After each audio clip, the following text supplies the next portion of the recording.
Mr. President. Majority Whip. Thank you, Mr. President. Mr. President, following up with what the Majority Leader just said, I have here the Washington Post from this morning, and they have an editorial. And what they have in bold print, it says, Democratic leaders play a dangerous game. That's what the Democrats are doing. We just heard the Majority Leader talk about what we're trying to do, what we're facing, how Chuck Schumer is being held hostage by the liberal groups who set up the war room with him. And what we see is a dangerous game being played and threats to the American people. This goes on to say there is a clean funding bill on the table. This is the Washington Post, Mr. President, this morning. There is a clean funding bill on the table. Only a handful of Senate Democrats need to vote for it. Instead, the Majority Leader is leading the Minority Leader is leading the Democrat Party into a box canyon. Can't get out. And it's a dangerous game, and it's not just dangerous for them, it's dangerous for the American people. That's where the danger lies. So I come to the floor, Mr. President, because the American people are facing an immediate crisis. And they know why. Anybody watching knows why. It's because Senate Democrats have now voted 5 times against a clean, bipartisan, continuing resolution that would open the government today. This is day 8 of the Schumer shutdown. Day 8. Country is held hostage by the Democrats, and they're playing a dangerous game. This isn't a game, Mr. President, but that's what the Democrats have turned it into. So the question before us is simple. What have the Democrats accomplished during this dangerous game that they're playing? October 10th, on Friday, in 2 days, Border Patrol agents and other federal workers will receive only half a paycheck. That's the result of the Democrats' dangerous game. It'll be their last paycheck until and at least the Schumer shutdown ends. Democrats vote to reopen the government. They could do it today. House of Representatives passed a clean continuing resolution, current funding levels. Democrats voted 13 times under Joe Biden for a continuous resolution to keep the government funded. Continuing resolution funds our military, pays for law enforcement, continues food assistance for moms and young children, keeps small business loans flowing. 13 times they voted for this. Now they reject it because they want to please their radical extreme base, the base that has put up a war room that Chuck Schumer has bowed down to. That's what we've just heard from the Majority Leader, that they're the ones calling the shots. And that's why we find ourselves in this situation. Democrats are demanding radical new policies before they allow the government to reopen. I've seen their demand letter, $1.5 trillion in new expenses, as the Majority Leader just outlined here on the floor. Their ransom note is filled with liberal policies. I look at it, it is stitched together like Frankenstein's monster. $1.5 trillion in reckless new spending, free health care for non-citizens, free Medicaid for working-aged, able-bodied adults who refuse to work. There are over 5 million of these individuals in the United States, and yet they refuse to work. And the Democrats want them to all get free Medicaid. $50 billion the Democrats want to cut from vulnerable rural hospitals, hospitals in rural communities.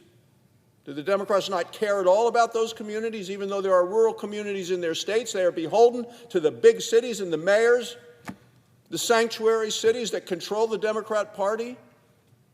That's what we're dealing with here. That's why the Washington Post calls what the Democrats are doing, as I pick it up again, Mr. President, a dangerous game. They're holding the American people hostage to extract far left-wing concessions. They're telling our service members their paychecks are negotiable. They're telling small businesses their dreams are collateral damage in a partisan fight. They're telling mothers and young children that WIC benefits are leverage for the far left demands of health care for non-citizens. Republicans remain committed to ensuring families receive the support they deserve. The Democrats have chosen repeatedly to keep the government closed for political purposes only. American families are feeling the pain nationwide. In Georgia, more than 100,000 federal employees are wondering where they will find the money to pay their bills and buy their groceries. In Arizona, 344,000 children enrolled in SNAP face uncertainty. The benefits are running out. Time is of the essence. Shutdown Democrats are telling these families problems aren't urgent. Well, they're urgent to those families, and the Democrats don't seem to care. In New York, almost 500,000 individuals who rely on WIC will lose access at the end of this week. It's already Wednesday. We're talking about pregnant women. We're talking about new mothers. We're talking about young children. They depend on this program. In Illinois, every week the shutdown continues. It costs the state's economy over $500 million. That's jobs lost, paychecks missed, opportunities evaporated. In Michigan, small businesses face delays of $92 million in loans because the Small Business Administration is frozen due to the shutdown. These businesses are the backbones of our communities and our economy. They should be able to make payroll, keep their doors open, not as the Democrats continue to play what has been termed a dangerous game. In Nevada, for each month the shutdown continues, consumer spending from lost wages will fall by over $200 million.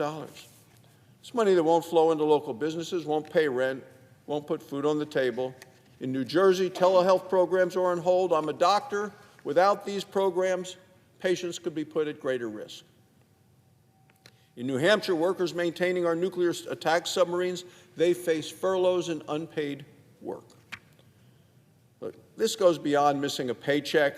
This is about national security. The Schumer shutdown, the dangerous game that he is playing, puts America's safety at risk. At airports nationwide, we are already seeing the direct effects of the shutdown. Flights are being delayed, security lines are growing longer. Even the head of the Teamsters Union, Sean O'Brien, says that Democrats' political theater is something he can see right through. He says a shutdown will hurt working people, period. American workers are not a bargaining chip. That's the leader of the Teamsters Union, Mr. President.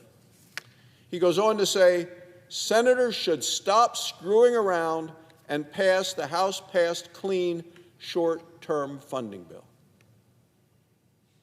That's where we are today. He's right. But regrettably, Senate Democrats are treating the American people as bargaining chips, as hostages, and that's why they sent the list of demands as ransom. Democrats have now voted 5 times against opening the government, 5 times against supporting our military, 5 times against paying law enforcement officers, 5 times against food assistance for women and infants and children, 5 times against the small business loans that help Main Street. 5 times Democrats have looked at the mounting damage of the Schumer shutdown and shrugged their shoulders. That's the situation we have today.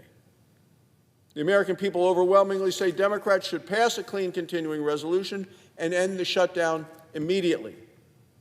There is a clean bipartisan resolution before the Senate, ready for a vote right now. It reopens the government today. It would protect the paychecks and the programs the American people depend upon. It would end the uncertainty that is gripping millions of American families. The question is not whether the Democrats can end the shutdown. It's will they have the integrity to do it, or will they continue to play this dangerous game with our nation and with our families.